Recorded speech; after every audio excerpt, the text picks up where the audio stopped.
Assalamualaikum warahmatullahi wabarakatuh.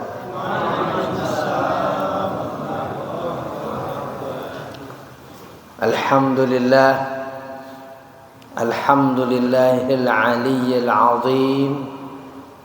Allahumma salli wa sallim ala sayyidina wa nabiyyina wa habibina Muhammadin الموصوف في القرآن بالرؤوف الرحيم وعلى آله وصحبه الفائزين بدخول جنات النعيم أما بعد. Yang saya hormati pembina Masjid Jami Al-Muqarrabin, orang tua saya Bapak Dr. Haji Muhyiddin, kita doakan beliau senantiasa diberikan sehat, nikmat, rahmat, keberkahan oleh Allah Subhanahu wa taala. Yang saya hormati Ketua DKM Masjid Jami Al-Muqarrabin, orang tua saya Bapak Haji Lukman Hakim, kita doakan juga beliau senantiasa diberikan sehat, nikmat, rahmat, keberkahan oleh Allah Subhanahu wa taala. Para sesepuh, para orang tua di Masjid Al-Muqarrabin, segenap jamaah, bapak-bapak dan ibu-ibu, mudah-mudahan kita semua juga pada hari ini, saat ini dan seterusnya senantiasa dilimpah curahkan nikmat, rahmat, keberkahan oleh Allah Subhanahu wa taala. Kita buka dulu ta'lim ini dengan Ummul Quran suratul Fatihah. Ala hadhihi niyyah wa ala kulli niyyatin salihah wa ila hadrati sayyidina Muhammadin al-Mustafa Rasulullah sallallahu alaihi wasallam. الفاتحة. أعوذ بالله من الشيطان الرجيم. بسم الله الرحمن الرحيم.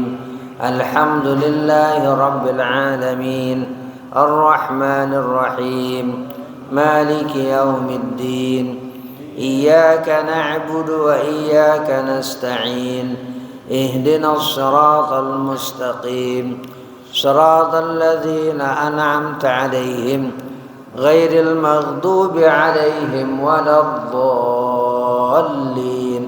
Amin. Jamaah yang dimuliakan oleh Allah Subhanahu wa taala, pada pagi hari ini saya ingin menyampaikan terkait dengan hikmah besar Isra dan Mi'raj Nabi Muhammad sallallahu alaihi wasallam, karena kita berada di bulan Rajab, bahkan menjelang akhir Rajab. Dan tentu setiap tanggal 27 Rajab kita mengingat dengan Isra dan Mi'raj Nabi Muhammad sallallahu alaihi wasallam. Saya ingin menyampaikan beberapa poin dari para ulama seperti Syekh Atiyah Shaqar dan Syekh Ali Jumu'ah, dua ulama besar yang memimpin Darul Ifta Al-Misriyah atau lembaga fatwa di Mesir, terkait dengan hikmah besar dari Isra dan Mi'raj Nabi Muhammad sallallahu alaihi wasallam. Kita semuanya mengetahui bahwa Nabi di Isra dan di Mi'rajkan oleh Allah Subhanahu wa taala minal Masjidil Haram ilal Masjidil Aqsa. Masjidil Aqsa atau Yerusalem atau Baitul Maqdis dalam sejarah, bahkan sebelum kelahiran Nabi Muhammad sallallahu alaihi wasallam, sudah dikenal, sudah diketahui oleh masyarakat Arab.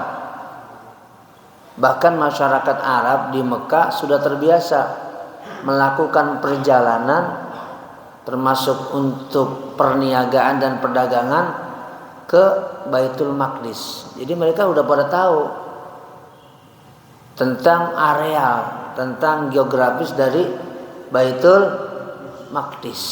Nah, ini yang juga harus kita cermati. Kenapa ini saya sampaikan? Ya, karena ini menjadi hikmah besar. Karena memang Rasulullah sallallahu alaihi wasallam juga berada di kota suci Makkah Al-Mukarramah. Jamaah yang dimuliakan oleh Allah Subhanahu wa taala.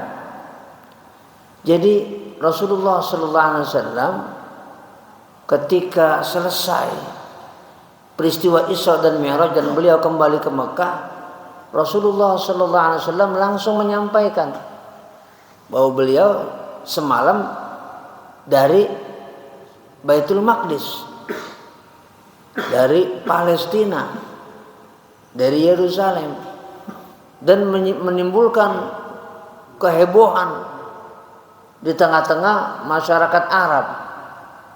Akhirnya orang-orang Arab ini tanya kepada Rasulullah sallallahu alaihi wasallam, "Ya Muhammad, akhbirna an Baitul Maqdis." Kasih tahu kami itu tentang Baitul Maqdis. Kayak apa gambarannya? Jadi maksudnya mereka ngetes. Coba kalau emang kamu pernah tadi malam ke sana, tunjukkan kepada kami Baitul Maqdis itu kayak apa. Dan kemudian dijelaskan secara detail oleh Rasulullah sallallahu alaihi wasallam arealnya, ya, kemudian sisinya. Ternyata percis dengan apa yang mereka lihat. Tadi sudah saya bilang orang-orang Arab biasa. Kan kita baca dalam surah Quraisy, li'ilafi Quraisyin, kebiasaan orang Quraisy, ilafihim rihlatasy syita'i was-shaid. Nah, mereka kalau syita itu macam musim dingin, kayak hujan sekarang. Kemana mereka rihlanya, bepergiannya? Ke Yaman. Jadi yang dimaksud rihlatasy syita dalam surah Quraisy, ini orang-orang Arab biasa melakukan rihlah. Rihlah itu perjalanan. Syita di musim dingin ke Yaman. Kalau was-shaid di musim panas ke Syam. Itu kebiasaan orang-orang Arab jauh sebelum kelahiran Nabi Muhammad sallallahu alaihi wasallam. Syam itu arealnya sekarang Syria, Lebanon, Palestina, Yordania, itu namanya Syam.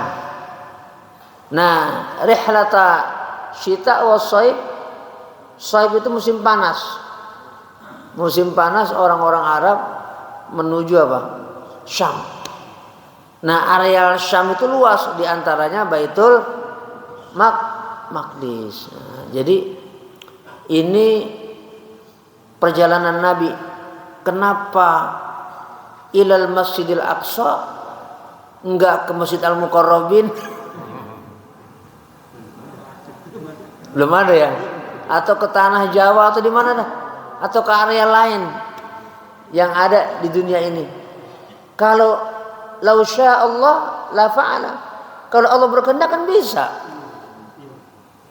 Allah Maha Kuasa, bisa. Tapi kenapa ke minal Masjidil Haram ilal Masjidil Aqsa? Kenapa ke Masjidil Aqsa? Tentu ada hikmah besar. Apa itu? Menunjukkan kejujuran Nabi Muhammad sallallahu alaihi wasallam kepada orang-orang Arab bahwa saya ini memang benar-benar melakukan perjalanan dijalankan oleh Allah Subhanahu wa taala minal Masjidil Haram ilal Masjidil Aqsa. Satu, yang kedua, ini ada aspek namanya aspek spiritual. Aspek spiritual. Kalau tadi itu aspek sosial. Ini sisi spiritual terkait dengan mengapa Nabi diisrakan dari Masjidil Haram ke Masjidil Aqsa, kemudian baru kemana? Ke langit. Tidak langsung dari Mekah ke langit. Kenapa dulu lewat Masjidil Aqsa dulu baru ke langit? Ini sisi spiritual. Apa? Jadi Masjidil Aqsa adalah aqrabul makan ila sama. Jadi Masjidil Aqsa itu adalah aqrabul makani minal ardi ila sama. Tempat terdekat di bumi yang tegak lurus dengan pintu langit. Jadi Masjidil Aqsa itu letaknya secara geografis muhadzin li babis sama, bersebelahan dengan pintu sama, pintu langit. Spiritual, tapi kita nggak bisa ngejangkau, ya. Kalaupun kita bisa menjangkau ya bisa secara astronomi. Harus melakukan eksperimen dulu. Bahwa pintu langit itu secara geografis tapi spiritual bersebelahan dengan Baitul Maqdis. Jadi karena itu Nabi narik garis dulu ke Baitul Maqdis baru ke langit. Kenapa? Itu memang langsung tangganya gampang itu. Tangganya menuju pintu langit itu secara spiritual. Yang ketiga, Masjidil Aqsa itu adalah mujtama'ul anbiya wal mursalin. Masjid Aqsa itu adalah tempat kumpulnya para nabi dan para rasul yang diutus oleh Allah Subhanahu wa taala. Titik kumpulnya ya, meeting point dari para nabi dan rasul sepanjang zaman, sepanjang sejarah ya Masjidil Aqsa. Meskipun enggak seluruhnya tapi sebagian besar. Dari mulai Nabi Ibrahim alaihissalam yang digelari dengan Abul Anbiya, bapaknya para nabi. Beliau makamnya aja di sana. Makamnya aja di Hebron. Pak Jumidin lo ngomong di sana. Belum pernah ke Masjid Aqsa. Nabi Ibrahim sampai detik ini makamnya di Hebron. Hebron itu ya bersebelahan dengan Baitul Maqdis. Putranya juga dimakamkan di sana, Nabi Ishak. Nabi Ishak dimakamkan di sana. Nabi Yakub dimakamkan di sana. Diutus ya di sana awalnya, baru kemudian ke Mekah diperintahkan oleh Allah untuk membangun Ka'bah. Tapi beliau kembali lagi ke sana. Kembali lagi ke Baitul Maqdis. Dan kemudian Nabi Ibrahim wafat di sana. Putranya juga di sana, Nabi Ishak. Nabi Ishak punya anak Nabi Yakub, tinggal di sana. Nabi Yusuf, cicitnya Nabi Ibrahim, pernah tinggal di sana juga. Meskipun kemudian ke Mesir menjadi bendahara negara, Nabi Yusuf. Tapi beliau juga pernah tinggal di mana? Di Baitul Maqdis. Nabi Zakaria sana. Nabi Sulaiman di sana. Bahkan kerajaannya, ibu kotanya Baitul Maqdis.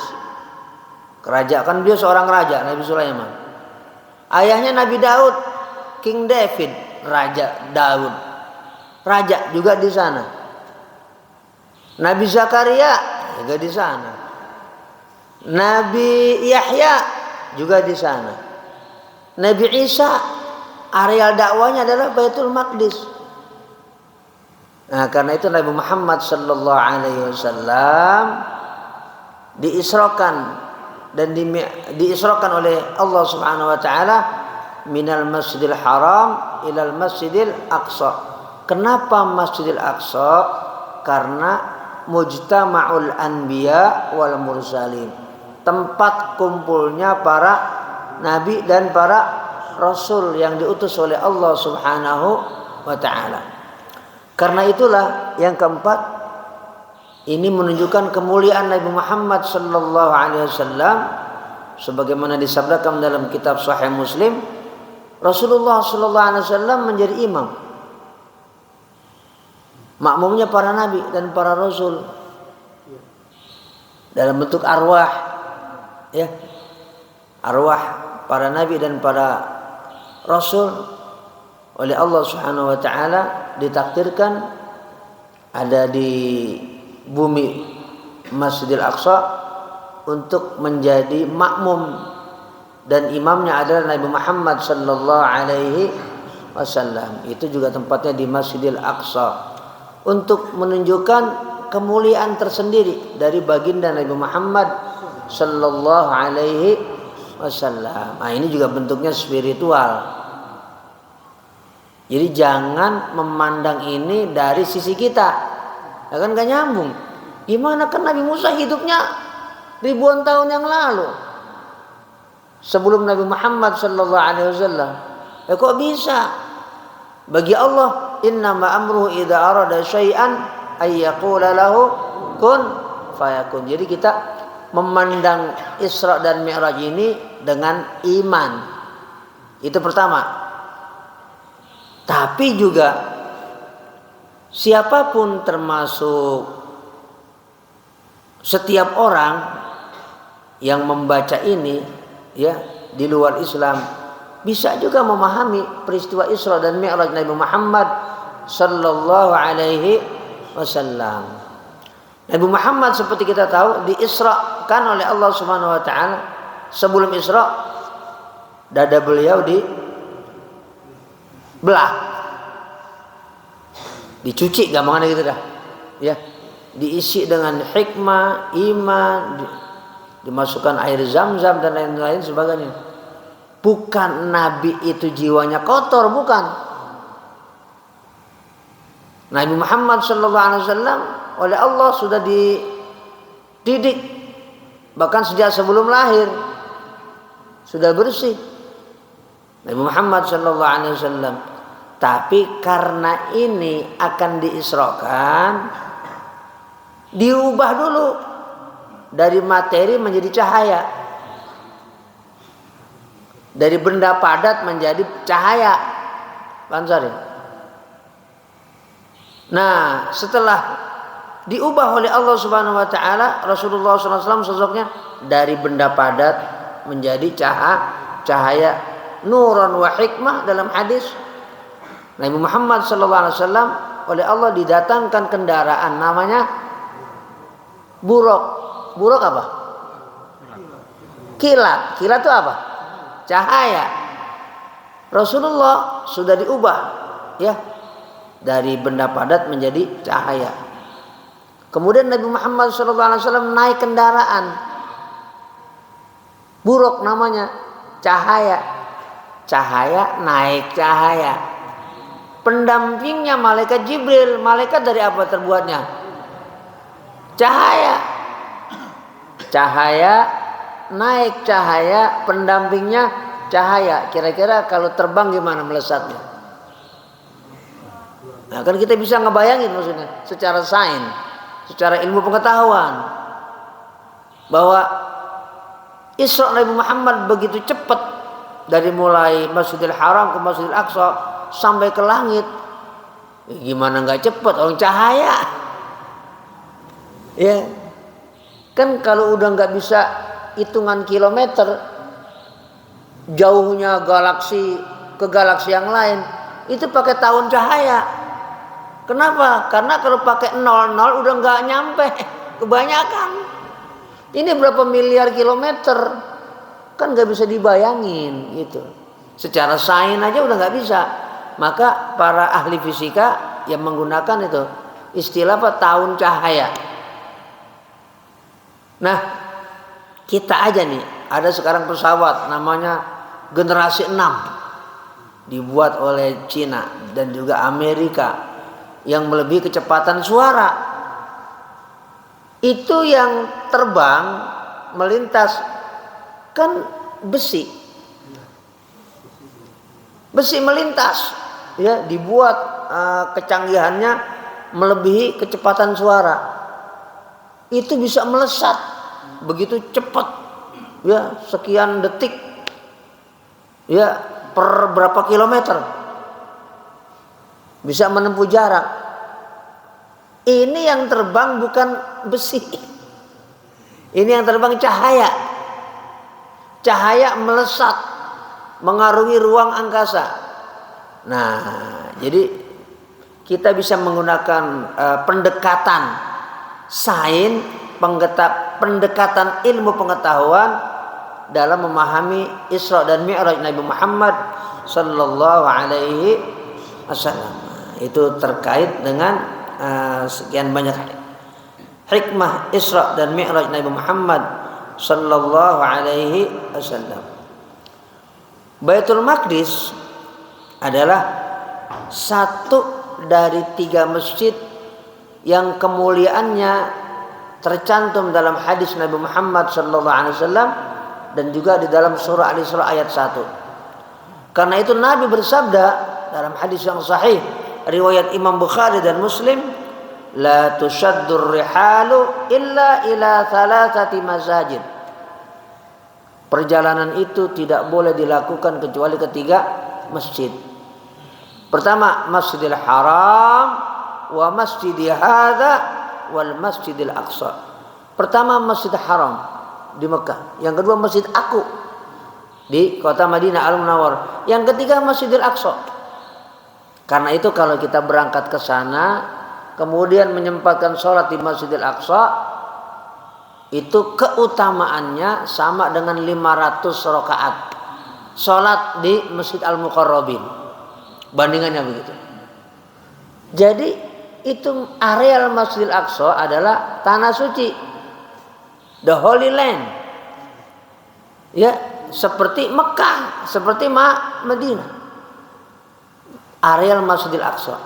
Jadi Nabi Muhammad Isra dari Masjidil Haram ke Masjidil Aqsa, karena ini Masjidil Aqsa adalah salah satu areal yang disucikan oleh Allah Subhanahu wa taala. Dan siapa yang salat di sana diberikan keutamaan 500 rakaat salat di tempat yang lain. Dan mudah-mudahan kita bisa salat di sana. Jadi punya kemuliaan tersendiri di sisi Allah Subhanahu wa taala.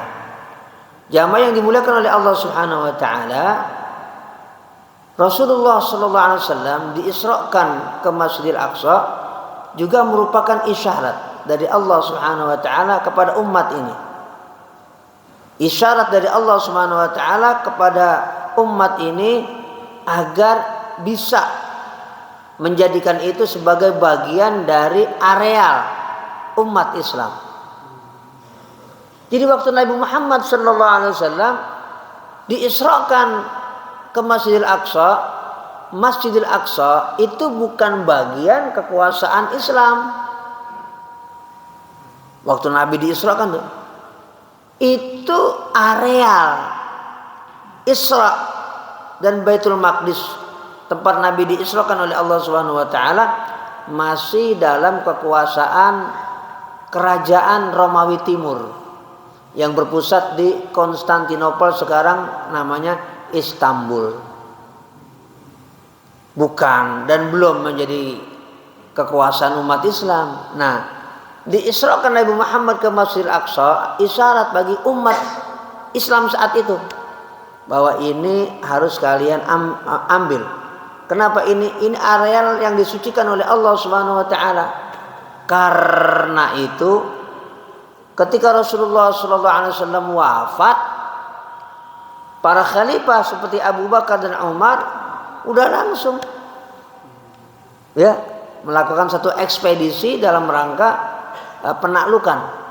Di antaranya yang menjadi target adalah yaitu areal Masjidil Aqsa.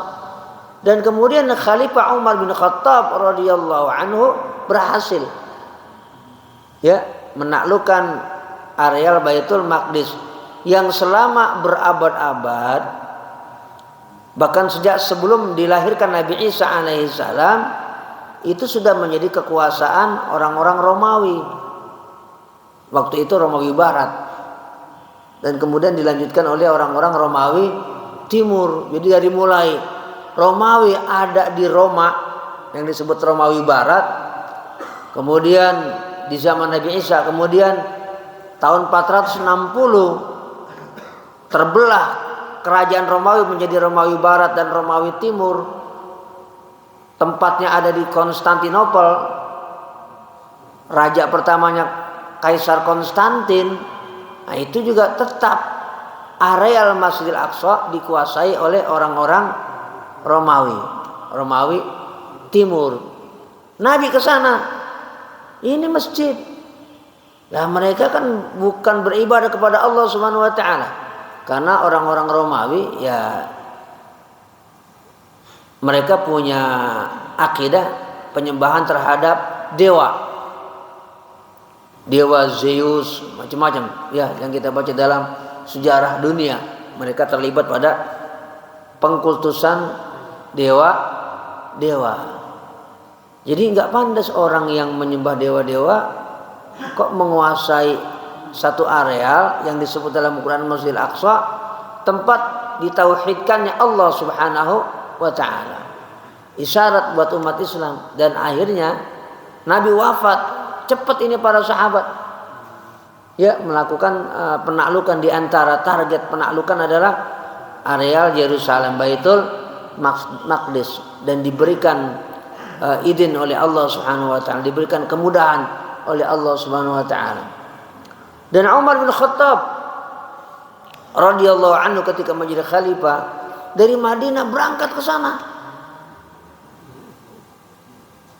Umar bin Khattab ya waktu menjadi khalifah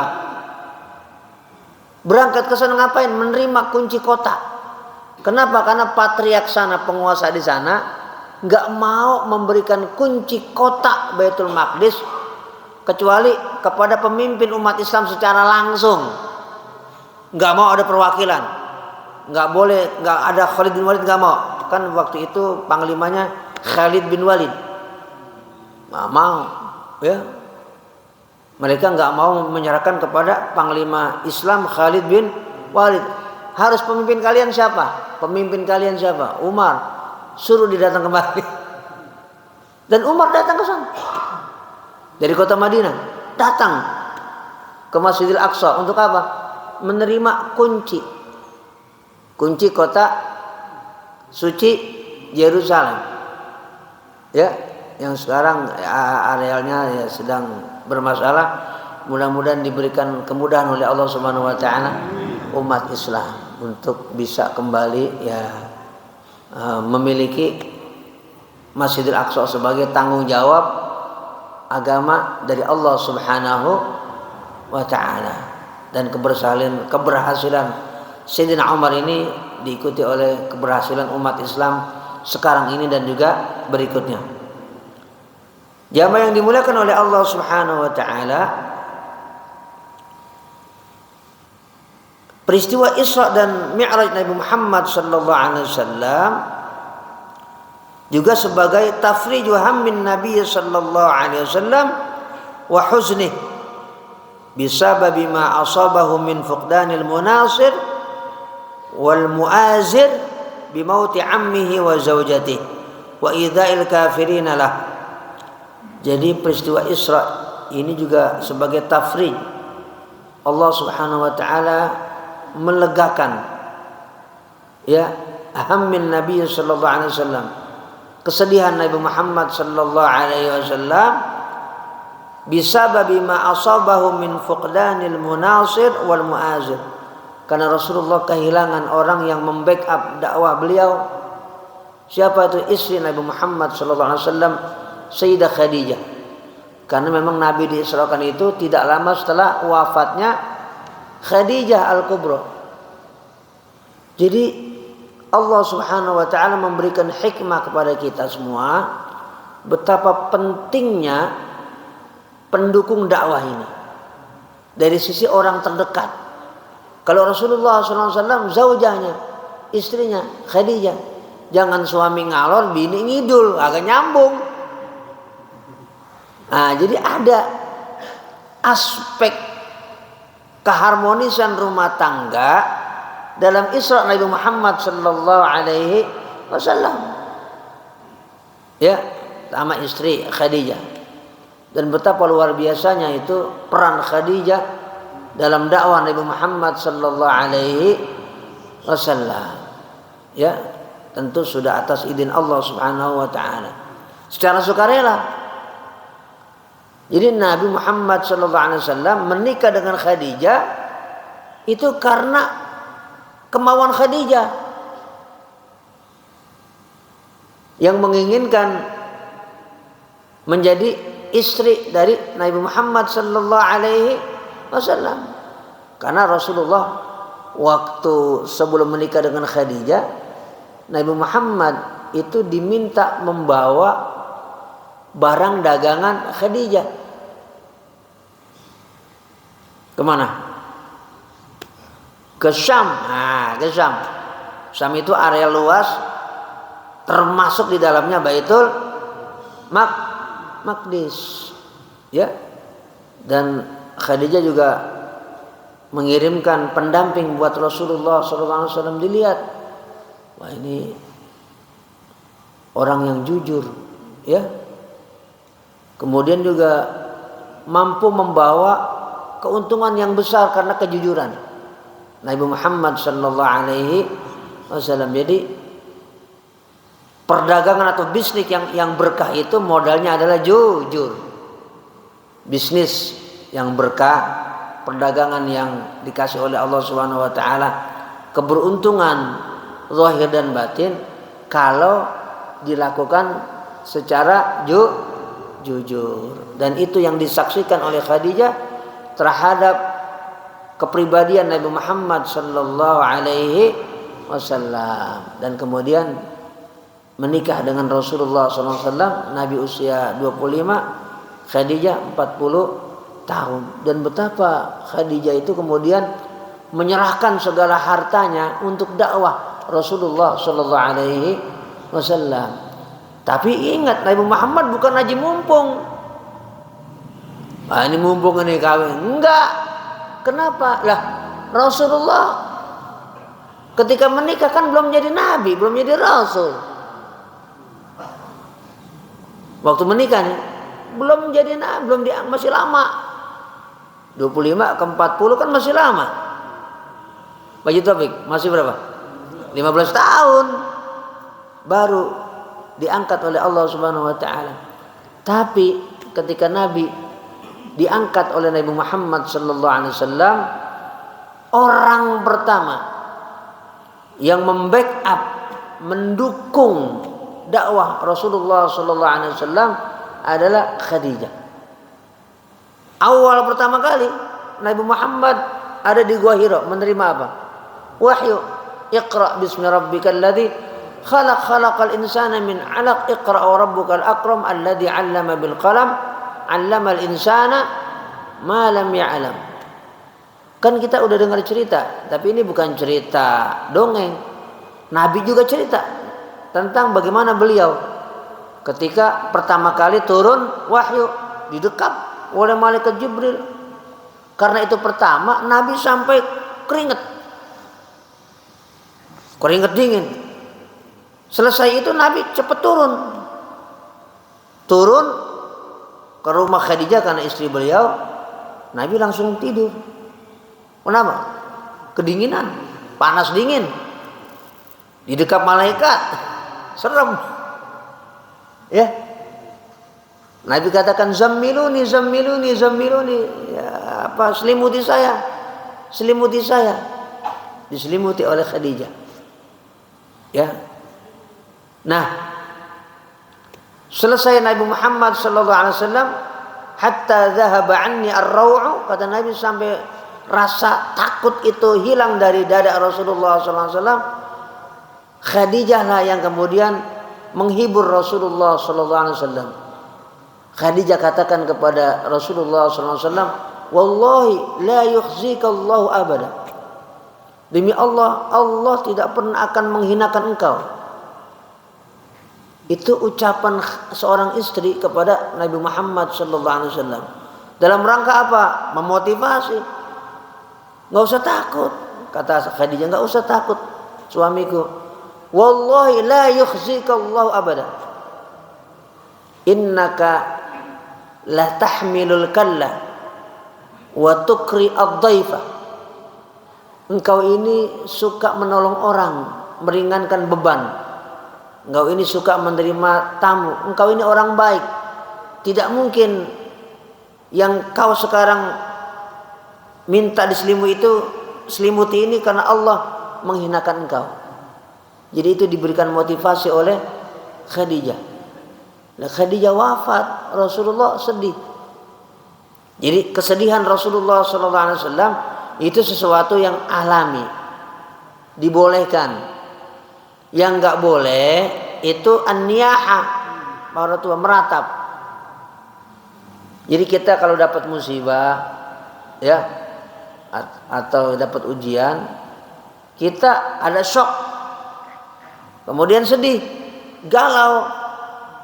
Boleh nggak? Boleh. Yang nggak boleh itu larut dalam galau,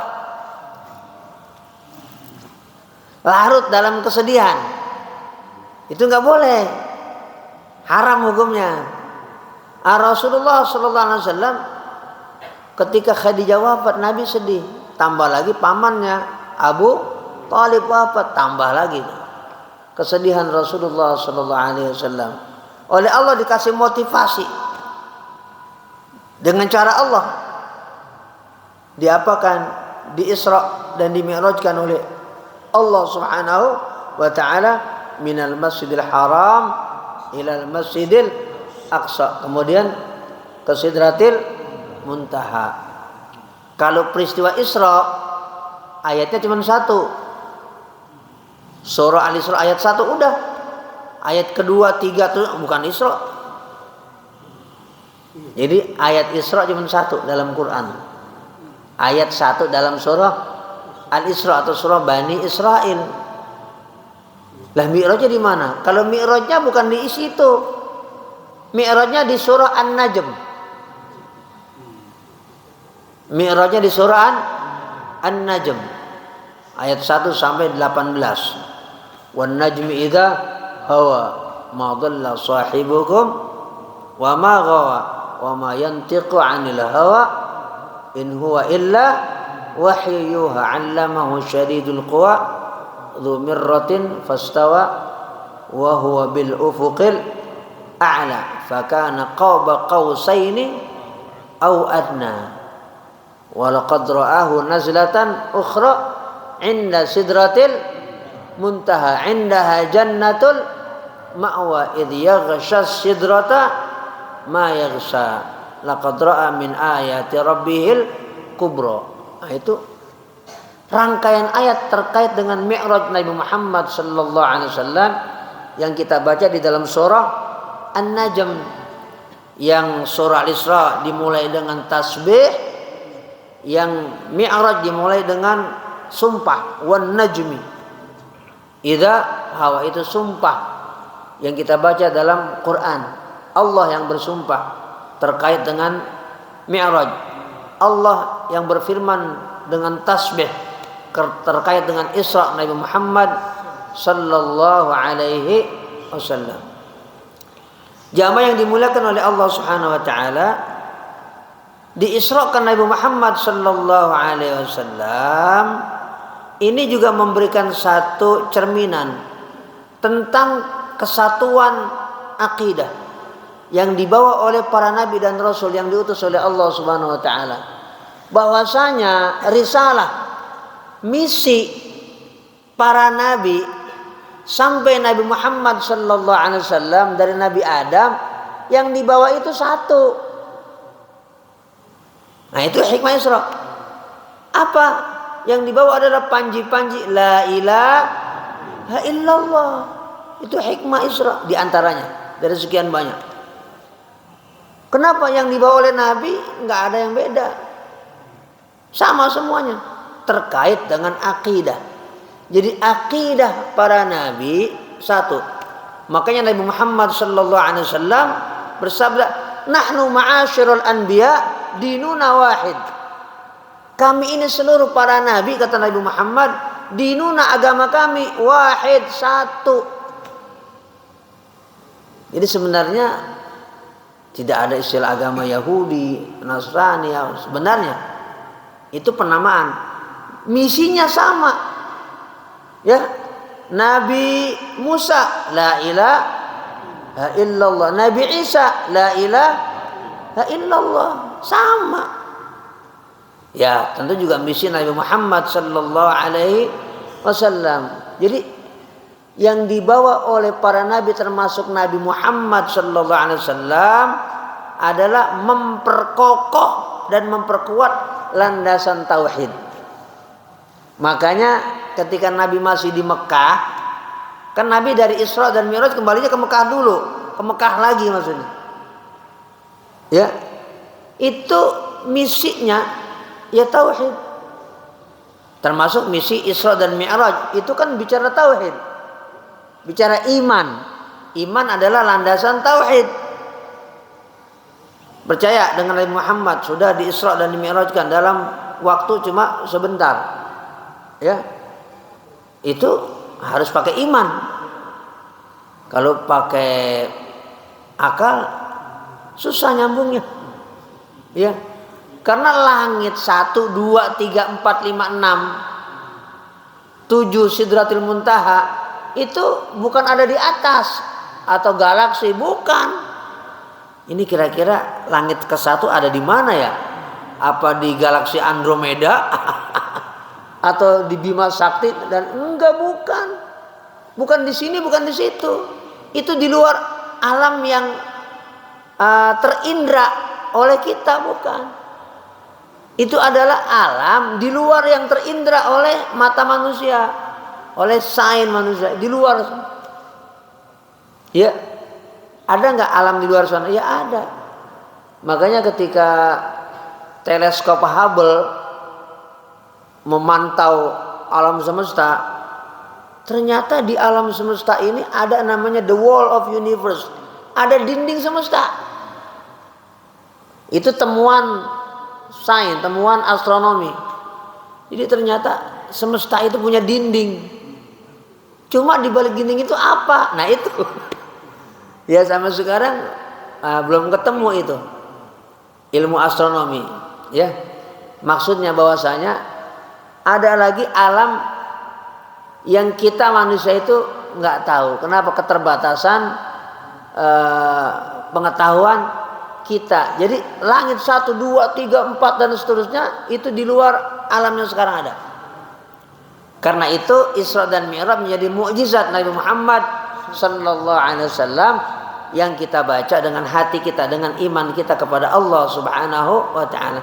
Nah, tadi di antara pesannya dan juga buat kita ini pesan tauhid, la ilaha illallah. Kalau bagi Allah semuanya kun fayakun. Innama amruhu idza arada syai'an ay yaqula lahu kun fayakun.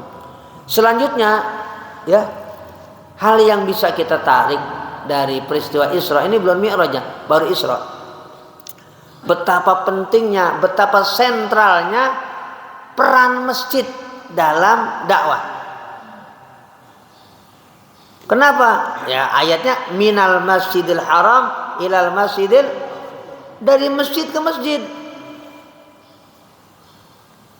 Bukan dari ini kota atau di mall ke mall.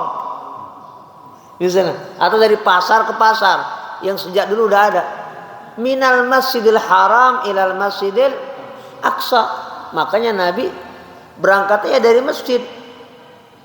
Ada riwayat dari rumah beliau, rumah Rasulullah juga di Mekah, emang adanya di areal Ka'bah.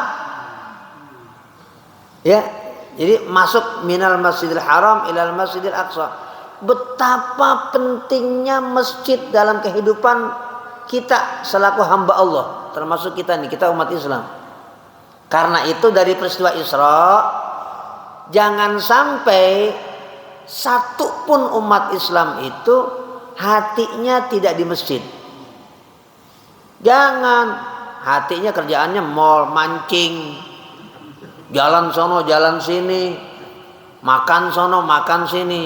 Kalau yang namanya warung atau restoran, kemana aja nyampe. Kan ada sekarang wisata kuliner. Kalau wisata jalan-jalan, kemana aja nyampe. Sampai ke luar negeri dijamanin sama dia. Nggak apa-apa keluar ongkos banyak. Tapi ke masjid di depan rumahnya kagak pernah. Jangan sampai kayak gitu jadi orang Islam. Peristiwa Isra dan Mi'raj ini memberikan satu pesan buat kita. Kehidupan kita, batin kita jangan jauh-jauh dari masjid. Karena itu kita baca hadis Nabi Muhammad sallallahu alaihi wasallam, ada 7 orang, Bu. Sab'atun yudhilluhumullah yaumal qiyamah fi dhillihi yauma la dhilla illa dhilluh. Ada 7 orang yang dikasih keistimewaan nanti oleh Allah pada hari kiamat. Satu dari 7 orang adalah rajulun qalbuhu mu'allaqun bil masajid. Orang yang hatinya mu'allaq, terkait, terpatri bil masajid, dengan masjid. bukan jasadnya lah ya. Kalau jasad orang ada di masjid, hati ada juga yang nggak ke masjid. Contoh orang tua, tukang bangun masjid, tukang bangun masjid, belum tentu dia ada di masjid hatinya, benar nggak? Belum tentu sholat di masjid juga, belum tentu. Walaupun dia bikin masjid, kalau dia nukang. Tapi apakah setiap tukang masjid itu sholat di masjid? Belum tentu. Saya nggak bilang enggak, belum tentu. Artinya belum tentu hatinya di masjid, ibadah sholat. Jadi kita ini hati masjid, hati kita. Ya, sebagai umat Islam nih, jangan sampai ada orang Islam yang dengan masjid jauh batinnya, semangatnya ibadah, jangan. Nggak boleh, kayak gitu orang Islam. Terus, ya, masjid ini bagian yang disabdakan oleh Rasulullah SAW terkait dengan tempat sujud. Makanya kata Rasulullah SAW, "Fuddiltu 'alal anbiya bisittin." Aku ini dikasih keutamaan oleh Allah Subhanahu wa taala dengan 6 perkara. Salah satunya adalah ju'ilat liyal ardu kulluha masajid. Ini tanah semua hamparannya aku dikasih oleh Allah Subhanahu wa taala, semuanya menjadi tempat-tempat sujud. Karena itu kita boleh nggak sholat di jalanan, boleh nggak? Boleh, yang penting bersih, suci. Sholat di tepi sawah nggak apa-apa, Pak. Ya, kalau lagi kepepet waktunya, ya kita jauh ke musola kemana-mana, ya kita lagi ada di sawah, sholat di sawah, tidak apa-apa, nggak masalah. Yang penting apa, tempatnya tidak najis, suci. Nah, jadi pentingnya masjid dalam kehidupan kita umat Islam. Rasulullah hijrah dari Mekah ke kota Madinah, bikin apa? Masjid, baru rumah. Kalau kita rumah dulu baru musola, jika enggak rumah dulu baru masjid, ya nggak apa-apa. Tapi Rasulullah kan ingin memberikan satu sampel yang paling ideal, yang paling sempurna, ya. Karena itu Nabi dari Mekah ke kota Madinah bikin masjid dulu. Nah, rumah Nabi sementara singgah di rumah Abu Ayyub Al-Ansari. Sebelum beliau pindah dari rumah Abu Ayyub Al-Ansari ke mana? Ke dekat Serambi Masjidil Nabawi. Jadi Nabi rumahnya ya berhimpitan dengan masjid, bukan 5 meter, berhimpitan, cuma di beda, di apa namanya, pembedanya itu, pemisahnya pintu doang. Sebelah pintu masjid ya udah rumah Rasulullah Sallallahu Alaihi Wasallam. Anggap aja Nabi itu rumahnya masjid. Anggap aja. Bahkan sekarang ini rumah Nabi udah areal masjid. Kan makam Nabi itu rumah Nabi. Nabi itu dimakamkan di mana? Bukan di Baqi. Kan ada pemakaman Baqi itu. Tapi Nabi, jenazah beliau enggak dibawa ke Baqi. Nabi wafat dikuburkan di mana beliau wafat. Nabi wafat di rumahnya Sayyidah Aisyah, tepatnya di kamar.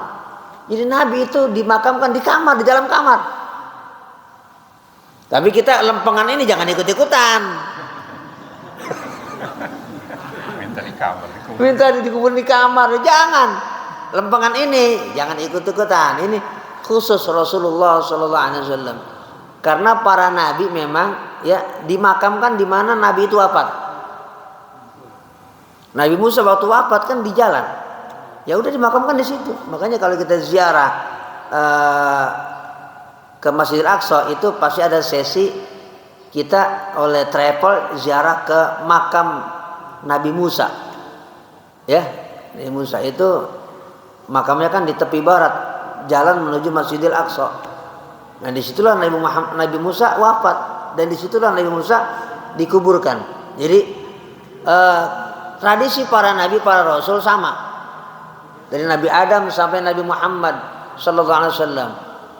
Setiap nabi dikuburkan di mana dia wafat. Itu sabda Rasulullah SAW, termasuk Nabi Muhammad SAW. Wafat, ya udah di situ. Sekarang areal makam Nabi Muhammad ya sudah dimasukkan menjadi areal masjid.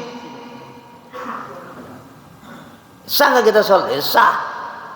Nabi Muhammad makamnya masa kita sholat kagak sah. Nabi Muhammad itu kuburannya di situ. Bukan cuma kuburan Nabi Muhammad yang ada di dalam masjid sekarang ini. Dua sahabatnya Abu Bakar dan Umar itu adanya di dalam Masjid Nabawi sekarang ini. Masih kita bongkar makam Nabi, kita bongkar, kita pindahin kemana? Ke makam Baqi. Ya, biar kita sah sholatnya, kan nggak mungkin begitu. Ya, berarti kita melanggar hadis Nabi Muhammad SAW. Jelas ya? Ya, karena ada beberapa orang yang cara berpikirnya beda. Gitu. Sholat kalau di areal masjid, di areal kuburan tidak sah. Lah kalau di Madinah bagaimana? Kalau di Madinah gimana? Apa ada hadis? Oh beda Madinah? Nggak ada beda, sama. Ya, dan terus kita mau pindah kuburan Nabi. Ini bikin kagak sah ini sholat. Ayo kita gali kuburan Nabi Muhammad, pindahin. Dosa, kenapa? Para nabi dimakamkan di mana wafat. Nabi Muhammad tidak wafat di Baqi. Wafatnya di kamar Sayyidah Aisyah, dan disitulah dikebumikannya Nabi Muhammad Sallallahu Alaihi Wasallam. Jadi ya bukan beliau maksudnya kita pengen doain Allahumma gfir lahu, kagak. Itu mendoain buat orang lain. Kalau buat Rasulullah kita bersolawat kepada Nabi Muhammad Sallallahu Alaihi Wasallam. Allahumma sholli ala sayyidina Muhammad, Allahumma sholli ala Muhammad wa ala ali Muhammad. Bukan kepada Nabi Muhammad Allahumma gfir lahu warhamhu wa'afihi wa'afu, nggak begitu. Tuntunan sunnahnya nggak seperti itu. Untuk Nabi Muhammad, innallaha wa malaikatahu yusalluna 'alan nabi ya ayyuhalladzina amanu sallu 'alaihi wa sallimu taslima. Jamaah yang dimuliakan oleh Allah Subhanahu wa taala, demikian yang saya sampaikan sekelumit tentang Isra Nabi Muhammad sallallahu alaihi wasallam. Untuk selanjutnya sebelum kita tutup ada pertanyaan, persilakan. Ya, Rasulullah itu berdasarkan jumhur ulama, Isra Mi'raj itu bersama dengan jasad dan ruhnya. Iya benar. Ya. Kemudian bagaimana kaitannya dengan tadi dirubah dulu menjadi cahaya? Ya. Yang dimaksud dirubah cahaya bukan fisiknya nggak dibawa, elemennya yang dimudahkan oleh Allah Subhanahu wa taala untuk membawa itu adalah cahaya tadi. Karena Rasulullah sallallahu alaihi wasallam qad ja'akum minallah nurun wa kitabun mubin. Jadi bukan maksudnya Nabi Muhammad ketika diisrakan itu fisiknya nggak dibawa, bukan seperti itu. Ya. Unsurnya oleh Allah Subhanahu wa taala diubah. Ya, menjadi cahaya sebagai satu penanda bahwa Nabi Muhammad ini adalah Rasul yang begitu mulia, yang hatinya itu tentu lebih mulia daripada jasadnya. Itu yang ingin disampaikan dalam peristiwa Isra. Bukan jasadnya ditinggal di Mekah, yang dibawa adalah ruhnya saja. Jadi ruh ini tetap terbawa, meskipun ada sebagian kecil ulama yang memberikan satu penjelasan bahwa Nabi Muhammad SAW diisrakan dan dimi'rajkan ruhnya saja. Kalau ruhnya saja nggak jadi mukjizat. Ruh kita, contoh kita ngimpi, kita mimpi kan kemana-mana. Saya semalam kemana? Ke Tegal kemana? Ngapain? Ngimpi ya. Nggak keren lah, mimpi mah bisa kemana aja. Ke Amerika mana juga bisa. Ngimpi. Ya, kalau Rasulullah SAW dibawa fisik-fisiknya. Cuma sudah diperkuat tadi unsurnya cahaya itu. Jadi yang tadi saya katakan ini diubah dulu menjadi cahaya, bukan maksudnya fisiknya ditinggal oleh Allah Subhanahu wa taala, tapi unsurnya sudah diperkuat dengan tadi imanan wa hikmatan wa zamzama. Itulah yang kemudian menjadi mukjizat Rasulullah sallallahu alaihi wasallam. Jadi Nabi Muhammad Isra dan Mi'raj itu ruhan wa jasadan, ruh dan sekaligus jasadnya. Karena itu menjadi mukjizat. Baik, ada pertanyaan. Ya, Pak Andri. Assalamualaikum warahmatullahi wabarakatuh. Waalaikumsalam warahmatullahi wabarakatuh. Alhamdulillah telah menyinggung nama Nabi kita Muhammad SAW. Iya. Benar-benar dijaga oleh Allah SWT sampai dikubur jasad pun masih utuh. Iya. Ajsad Ajsad al-anbiya ya. Iya. Kemudian saya teringat ayat dunia begini pakai wala taksaban lakum sabila bal ahyaru inda rabbihim Amwata bal ahya'un 'inda rabbihim yurzaqun. Iya. ini rezekinya belum apa itu pakai yang dimaksud rezeki di situ. Iya. Kan sudah meninggal. Iya. Kalau kita kan rezeki asosiatif dunia. Iya. Rezeki itu sifatnya luas. Ya. Kita dikasih nikmat oleh Allah Subhanahu wa taala, dibebaskan dari segala siksa ketika di kuburan, itu adalah rezeki. Kenapa alam kubur itu mengandung dua? Satu, orang dibebaskan oleh Allah, yang kedua ada yang disiksa oleh Allah Subhanahu wa taala, lepas kematiannya dikuburkan. Nah, ketika orang dilepaskan daripada segala siksa kubur, itu rezeki yang sangat luar biasa. Itulah yang dimaksud yurzaqun, dikasih rezeki oleh Allah Subhanahu wa taala, dibebaskan dari segala siksa oleh Allah Subhanahu wa taala. Mudah-mudahan termasuk ketika kita ada di alam kubur. Alam kubur kan namanya alam barzakh. Barzakh itu artinya pembatas antara alam dunia dan alam akhirat. Namanya alam barzakh. Lah kubur ini, kuburan itu alam, namanya alam barzakh. Tapi kita harus memahami kuburan begini. Kuburan itu bukan sebatas ada di dalam tanah. Lah kalau ada orang tadi makan ikan hiu gimana? Kan ada orang dimakan ikan hiu, matinya. Ada orang dimakan macan, dimakan buaya. Itu gimana? Jadi alam barzakh itu artinya alam setelah kematian. Enggak berarti harus ada di dalam tanah. Enggak mesti. Jadi di mana aja orang mati itu namanya dia mengalami alam barzakh meskipun tidak dikubur. Itu namanya alam barzakh. Semua orang mengalami itu kalau mati. Dimanapun atau dengan cara apapun dia mati, pasti mengalami alam barzakh dan pasti ditanya. Kan ada orang yang nggak dikubur tadi, dimakan macan, dimakan buaya, tenggelam di lautan, itu nggak ditanya sama malaikat. Tetap ada pertanyaan itu ke malaikat. Kenapa? Alamnya udah beda. Namanya alam kubur. Alam kubur itu adalah alam barzakh. Apa sih artinya barzakh? Pembatas. Pembatas apa? Pembatas antara dunia dengan akhirat nanti setelah hancur. Itu namanya akhirat. Mudah-mudahan di alam barzakh ini kita semuanya diberikan rezeki oleh Allah Subhanahu wa taala. Apa artinya? Dibebaskan dari segala siksa oleh Allah Subhanahu wa taala. Demikian Pak Ansari. Baik, ada lagi. Oh ya, Pak Jusen. Waalaikumsalam warahmatullahi wabarakatuh. Ini Pak Kiai, baik. Waktu selesai sholat isya, ya. Ada seorang kawan menanyakan kepada saya, tapi saya nggak punya ilmunya seperti itu, makanya saya katakan nanti kalau ada Pak Kiai, bertanyakan sama Pak Kiai, karena ilmunya akan sama Pak Kiai. Iya. Pertanyaannya gini Pak Kiai. Baik. Kalau seseorang meninggal kemudian masuk surga, apakah orang yang sudah berada dalam surga itu hamba Allah diharuskan menjalankan sholat 5 waktu. Itu aja pertanyaannya. Oh iya.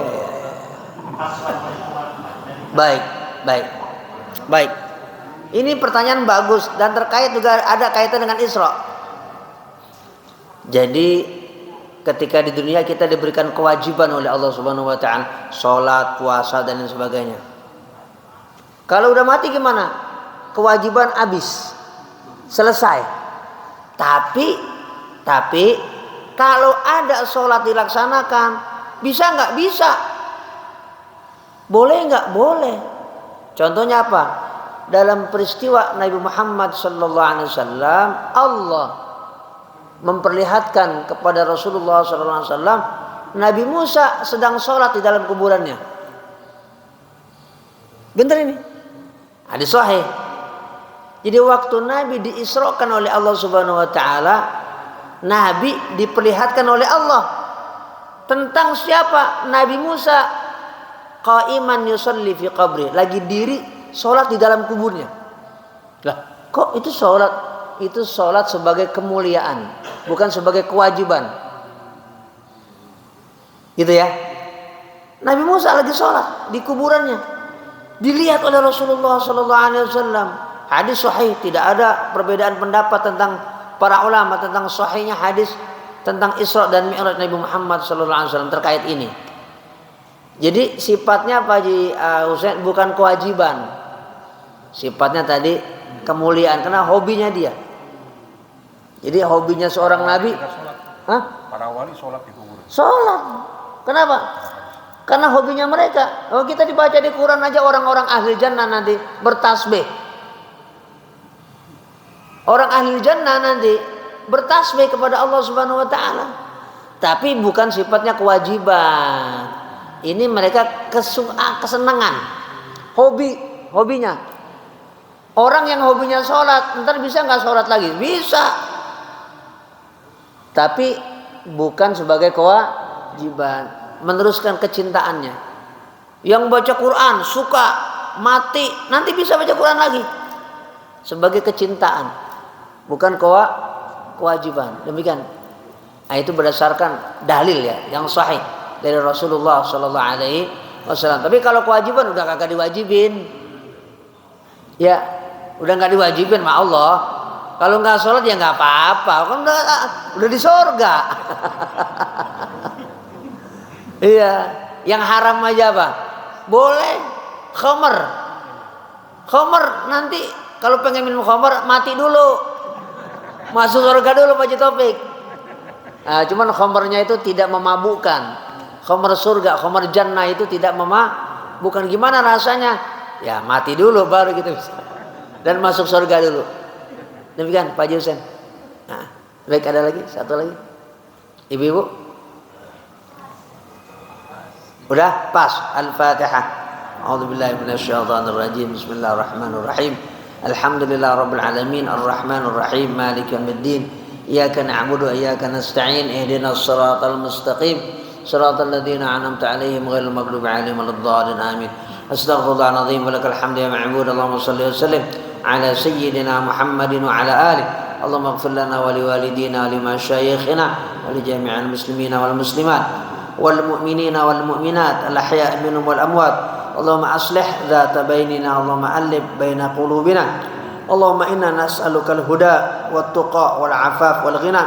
Allahumma habbib ilaina al-iman wa zayyinhu fi qulubina wa karrih ilaina al-kufra wal fusuqa wal 'isyan. Rabbana atina min ladunka rahmah wa hayyi' lana min amrina rashada. Rabbana hab lana min azwajina wa dhurriyyatina qurrata a'yunin waj'alna lil muttaqina imama. Rabbana atina fid dunya hasanah wa fil akhirati hasanah wa qina adzabannar. Wa sallallahu ala sayyidina Muhammadin wa ala alihi wa sahbihi wasallam. Walhamdulillahi rabbil alamin. Wassalamu alaikum warahmatullahi wabarakatuh.